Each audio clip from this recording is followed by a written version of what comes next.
आप सभी विद्यार्थियों का एक बार फिर से हार्दिक स्वागत है। हमने मौलिक अधिकार का टॉपिक शुरू किया था कल, जिसमें हमने मौलिक अधिकारों के संबंध में शुरुआती चर्चा की थी। आर्टिकल 12 को हमने पढ़ा था। आज हम उससे थोड़ा और आगे बढ़ते हैं और बात करते हैं आर्टिकल 13 की। देखिए, सामान्यतः होता क्या है कि आर्टिकल 12 और 13 को बहुत कम पढ़ा जाता है। सामान्यतः विद्यार्थी सीधे आर्टिकल 14 से शुरू करते हैं और आर्टिकल 32 पे जाके समाप्त कर देते हैं। लेकिन आप मौलिक अधिकारों के बारे में तब तक बहुत अच्छे तरीके से अपनी समझ विकसित नहीं कर सकते जब तक आप आर्टिकल 13 को नहीं पढ़ते। अनुच्छेद 13 एक बहुत महत्वपूर्ण आर्टिकल है। तो हम आर्टिकल 13 को समझते हैं। क्या है आर्टिकल 13 में, अनुच्छेद 13 में? देखिए, आर्टिकल 13 की मूल संविधान की स्थिति यह है कि उसमें 3 क्लॉज थे, 1, 2 और 3 बातें थी।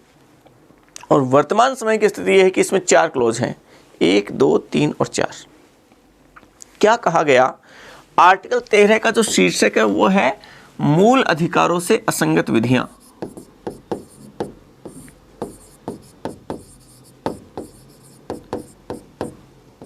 मूल अधिकारों से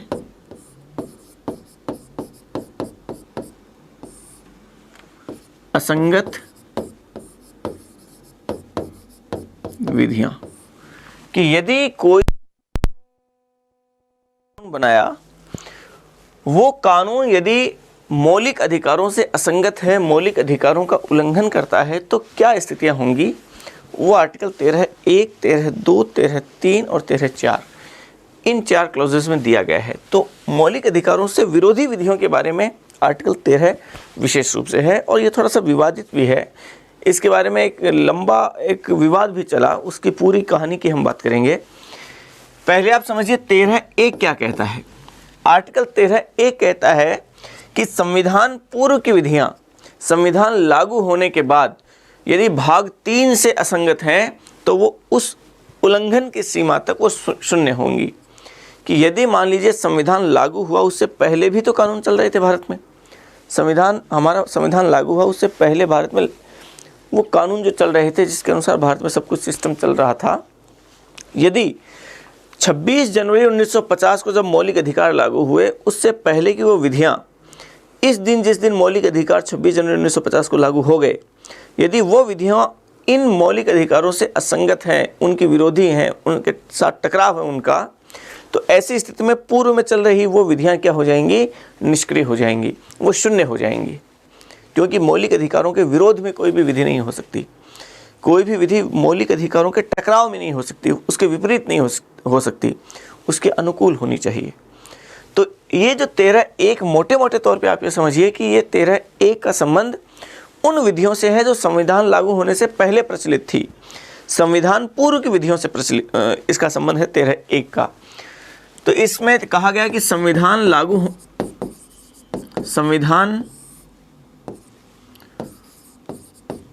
पूर्व की प्रचलित विधियां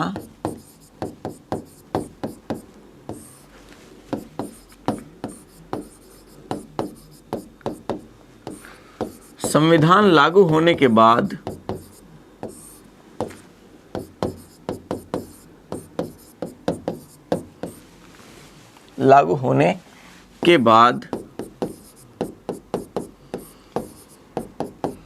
भाग 3 से असंगत होने पर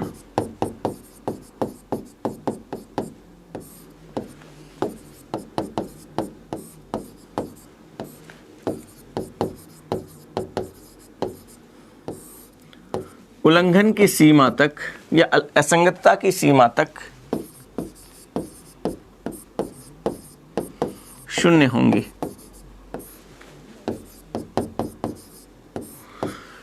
ये 13(1) की भाषा है जो आर्टिकल 13(1) में वो कही गई है। तो यहाँ क्या कहा गया? भाग 3 का मतलब यहाँ मूल अधिकार भी सीधे सीधे लिख सकते हैं आप कि संविधान पूर्व की प्रचलित विधियां, संविधान से पहले की जो विधियां हैं वो संविधान लागू होने के बाद यदि भाग 3 है, मतलब मूल अधिकारों से यदि असंगत हुई, जैसे 26 जनवरी 1950 ये तिथि है 26 जनवरी 1950 की। उसके बाद में यहाँ से तो संविधान लागू हुआ तो मतलब मूल अधिकार भी लागू हुए। उससे पहले ये मूल अधिकार भाग 3 तो लागू था नहीं।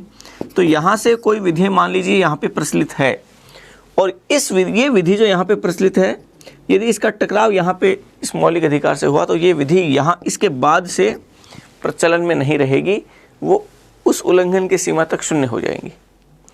यहाँ एक दो बातें और समझिए। इसका मतलब क्या है कि मौलिक अधिकार ज़्यादा प्रभावी है, उन पूर्व प्रचलित विधियों के बजाय मौलिक अधिकार ज़्यादा प्रभावी है, ज़्यादा विशेष है, और वो मौलिक अधिकार उन विधियों को ढक लेते हैं एक तरीके से। इसे आच्छादन का सिद्धांत कहा जाता है। मौलिक अधिकार उन पूर्व में प्रचलित उन विधियों को ढक लेंगे जो विधियाँ मौलिक अधिकारों के विपरीत है, उसके विरोधी है। मतलब अब वो विधियाँ निष्क्रिय हो जाएंगी, चलन में नहीं रहेंगी। लेकिन मान लीजिए किसी मौलिक अधिकार को बाद में यहाँ पे जाके समाप्त कर दिया, जो उस विधि का जो वो विधि जिस मौलिक अधिकार का उल्लंघन कर रही थी, यदि वो मौलिक अधिकार ही समाप्त हो गया मान लीजिए, तो वो विधि वापस सक्रिय हो जाएगी। एक बात तो ये, जैसे मान लीजिए संपत्ति का अधिकार 1978 में समाप्त किया, यदि कोई ऐसी यहाँ की कोई ऐसी विधि जो संपत्ति के अधिकार के विरोधी थी, संपत्ति का अधिकार 1978 में समाप्त किया, तो 1978 के बाद वापस ये विधि वापस चलन में आ जाएगी, यदि वो किसी अन्य मौलिक अधिकार का उल्लंघन नहीं करती है। तो एक बात। दूसरी बात ये कि ये विधि यहाँ से क्या हो जाएगी, इस संविधान लागू होने के बाद में तो क्या हो जाएगी, समाप्त हो जाएगी। लेकिन ये मौलिक अधिकार लागू हुए उससे पहले के समय के मामलों में ये विधि प्रचलन में रहेगी, ये चलन में रहेगी, क्योंकि उस समय मौलिक अधिकार लागू थे ही नहीं। तो चूंकि यहाँ पे मौलिक अधिकार लागू नहीं है, ये जहाँ पे ये विरोधी है, तो इन मामलों में, पूर्व के मामलों में तो ये चलन में रहेगी, लेकिन बाद के मामलों में ये समाप्त हो जाएगी। समझ रहे हैं आप ये? तो ये आर्टिकल 13(1) है, जिसका संबंध संविधान पूर्व की विधियों से है। तो आप पहले थोड़ा सा लिखें, हेडिंग डालिए मूल अधिकार, आर्टिकल 13 लिखें, मूल अधिकारों से असंगत विधियां, और 13 में 1 लिखें, और इसको ऐसे कैसे उतार लीजिए।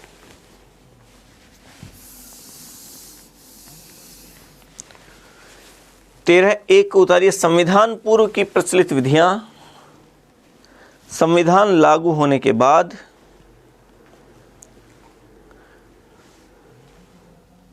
संविधान लागू होने के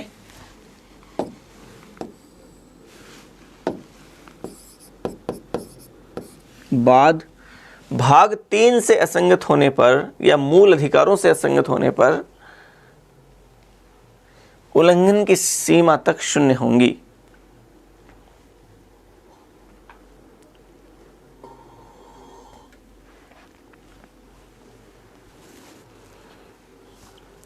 शून्य होंगी। चलिए लिखें आगे, वीडियो पॉज करके लिख सकते हैं आप अगर नहीं लिखा तो। इसमें 2-3 चीज़ें समझते हैं हम। लिखें आप, अनुच्छेद 13(1) का संबंध, यहाँ लिखे आगे, इसकी थोड़ी स्पष्ट लिख लेते हैं, इसकी व्याख्या 2-3 चीज लाइनें। अनुच्छेद 13(1) का संबंध संविधान लागू होने से पहले की विधियों से है। संविधान लागू होने से पहले की विधियों से है।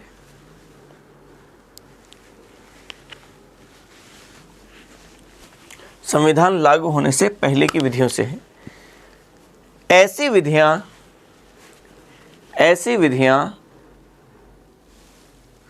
मूल अधिकारों से असंगत होने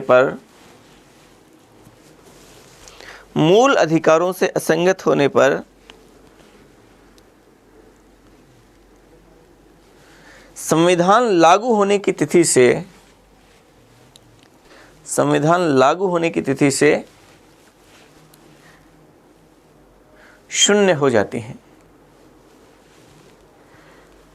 संविधान लागू होने की तिथि से शून्य हो जाती हैं। फिर लिखें अगली पंक्ति में,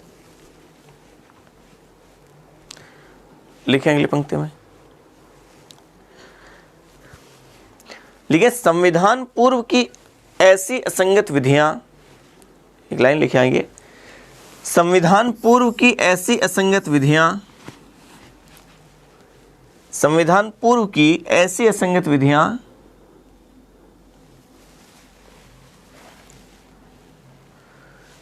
संविधान लागू होने के बाद